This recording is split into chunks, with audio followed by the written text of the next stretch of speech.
நாக்பூர்ல தொடர்ந்து திருட்டு சம்பவத்துல ஈடுபட்டுட்டு வந்த ஒரு திருடன் சொன்ன வாக்குமூலம் போலீஸையே திகைப்பாக்கி இருக்கு.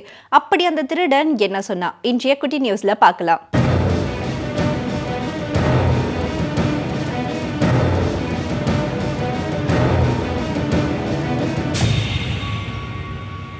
மகாராஷ்டிரா மாநிலம் நாக்பூர்ல கடந்த பிப்ரவரி மாதத்துல 74 வயதான ஜெயஸ்ரீன்ற ஒரு அம்மா ரோட்ல நடந்து போயிட்டு இருக்காங்க.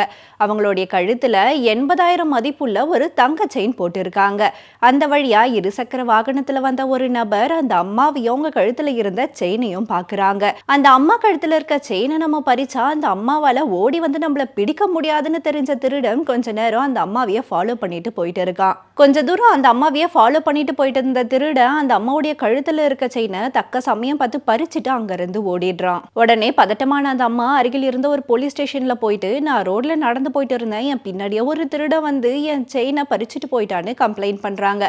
இதை பத்தி விசாரணை நடத்திய போலீசாருக்கு ஒரு சிசிடிவி காட்சி கிடைக்குது. அந்த சிசிடிவில ஒரு திருடன் தன்னுடைய இருசக்கர வாகனத்துல அந்த அம்மா பின்னாடியே போயிட்டு செயின் பறிச்சுட்டு போற காட்சியும் இடம்பெற்றிருக்கு.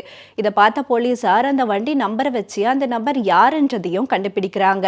அந்த நபரை பத்தி விசாரிச்சதுல அவரு நாக்பூர் பகுதியை சேர்ந்த கன்கையா நாராயண் அப்படின்றதும் தெரிய வருது.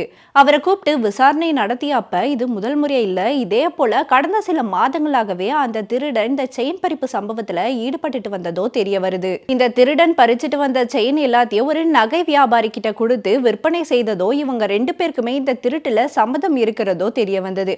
இந்த கன்கையா கிட்ட போலீசார் நீங்க ஏன் இந்த மாதிரி திருட்டு சம்பவத்துல ஈடுபடுறீங்கன்னு கேட்டப்ப அந்த திருடன் சொன்ன அந்த வாக்குமூலம் போலீஸையே திகைப்பாக்கி இருக்கு. அப்படி அந்த திருடன் என்ன சொன்னானா, கடந்த 2 வருடத்துக்கு முன்னாடி தனக்கும் தன்னுடைய முன்னாள் மனைவிக்கும் விவாகரத்து ஆனதாகவும், விவாகரத்து ஆனப்ப நீதிமன்றத்துல தன்னுடைய மனைவிக்கு மாதம் 6,000 ரூபாய் ஜீவாம்சம் தரணும்னு சொன்னதா சொல்லியிருக்காங்க.